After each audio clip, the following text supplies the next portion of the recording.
road again, going places that I've never been, seeing things that I may never see again. I can't wait to get on the road again. Hello and welcome back to The Drive. Thanks for listening today, wherever you are. And I hope everything is going well so far with your school year. I hope you're off to a great start, that you've tried some cool new things, that you've made some moves outside of your comfort zone, that you've tried to do something maybe a little bit different, maybe that you haven't done before, or thinking about maybe the next unit where you can do something new and different and challenging for you and your students. I just got done with a conference, a 2-day conference in Oklahoma City, the OTA Encyclomedia Conference. It was really great, and I had the opportunity to meet with a lot of teachers and hear some good things.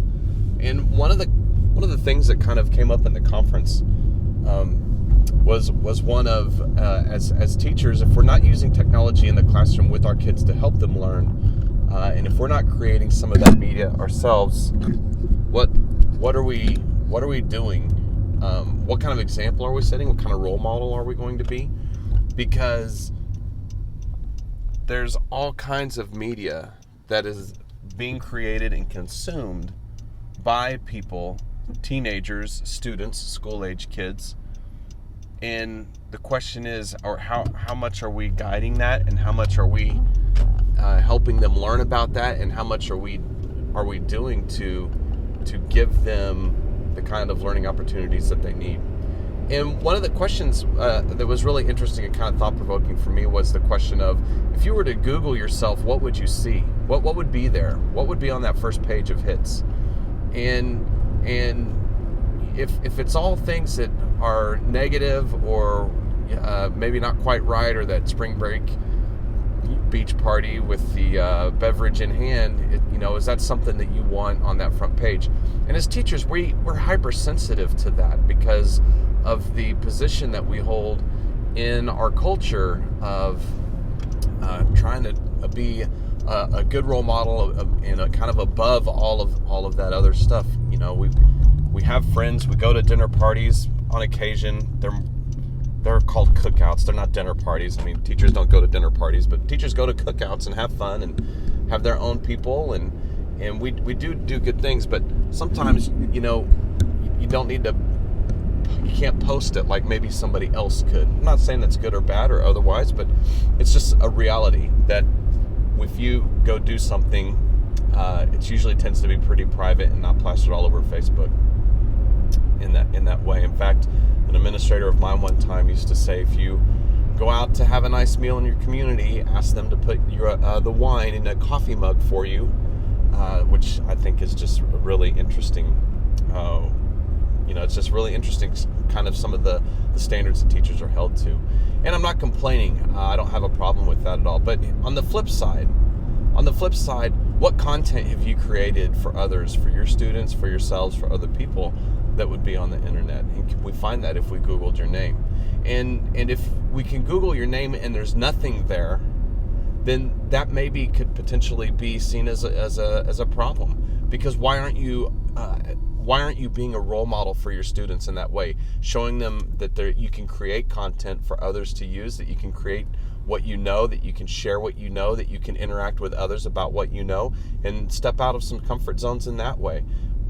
The students that we're teaching today, the older these students are, the more they probably have some sort of life plan halfway imagined. Okay, but I have 3 young children in my house, my own DNA, and there is no telling what the future holds for them. Like their future career, we may not even know about at this point in time. It may not even be on the horizon. But 10 years from now, when they're graduating from high school, 7 years from now when they're graduating from high school, what is going to be there? What career is it really going to be?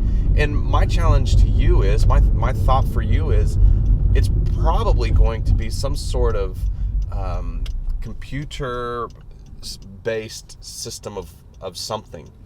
I mean, more than likely, it could be virtual reality. It could be something that is just a glimmer on the horizon that we don't know about yet. So in this world that we live in, how am I preparing my students for the future if, as a teacher, I don't role model that?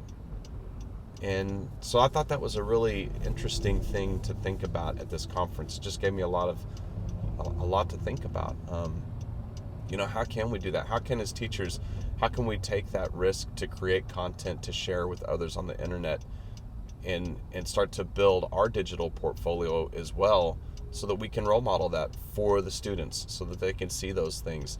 And you know what? The way the world is becoming just so much smaller now with the internet and with social media and different ways to connect with people, why wouldn't you want to do that? It's easier than ever to meet an expert or to meet a fellow teacher or to get ideas. It's easier than ever to do that now. When I was my very first teaching position was at my alma mater, the high school that I graduated from, and it was great fun. I really did enjoy the time that I spent there. It was a blast. But it was the math department, the people in the math department, and there was, I think, 8 of us, and that was who I had to learn from. That was my learning community at that point in time. There was no other person that I could do. I could get some journals, but as a young teacher, I didn't know what journals I needed yet. I didn't know how to go about getting them yet. I still had to learn that.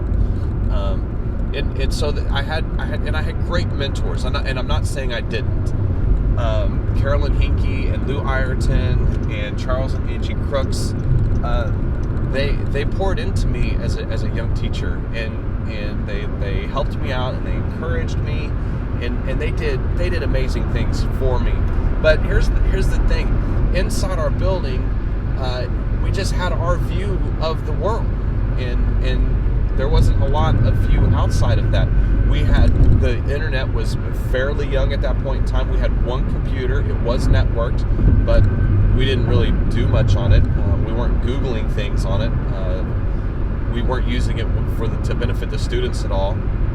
I tried to find a gradebook program to use, but it was so darn hard to use. I just said, forget it. I used a calculator and ran through all the numbers out of my gradebook. I mean, the world was just so different. And I look around now and with Pinterest. I was in a session where a teacher was teaching about interactive notebooks. And gosh, I would have loved to have seen interactive notebooks when I was a first-year teacher. They are so amazing. You can do so much with them, and they can be so beneficial to the students and all kinds of things. And man, they're great. And I had no idea what an interactive notebook was when I was first teaching. I do now, and I love them. But she was explaining how to make a fold and a cut and a paste. And what she had seen on Pinterest was a glue sponge where you take some cheap Tupperware and you put a regular sponge in it like you'd get from the cleaning aisle, and you cover that sponge with glue and let the glue just set in there and cover the close off the Tupperware, and bam, you got a glue sponge.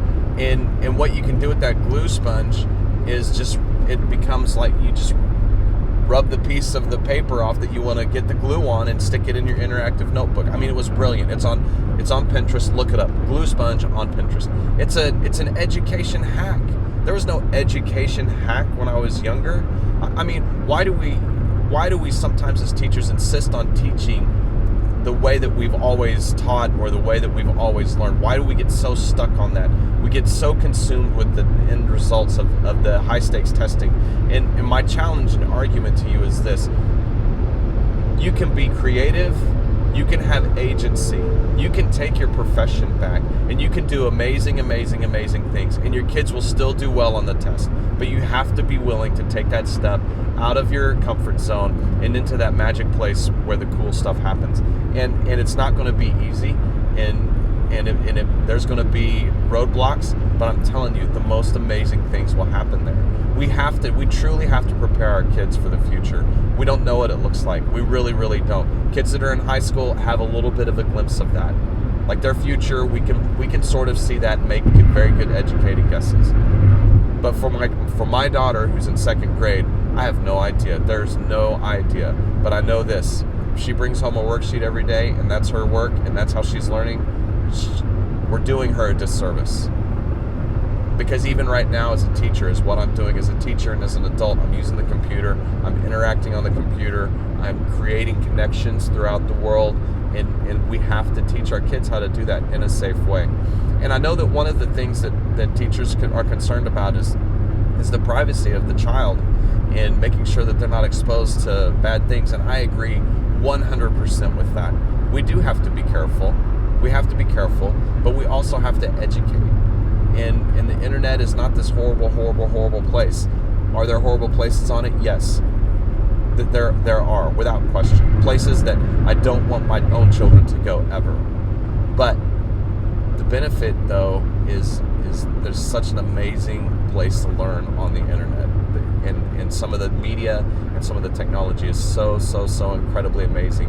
Why aren't we being more active as role models for them? Instead of shutting the door at every turn and putting kids on a super narrow path, why don't we give them some freedom to explore and look a little bit? We can be over their shoulder and we can help them and we can protect them as well as we can. But at some point they have to fly on their own, right?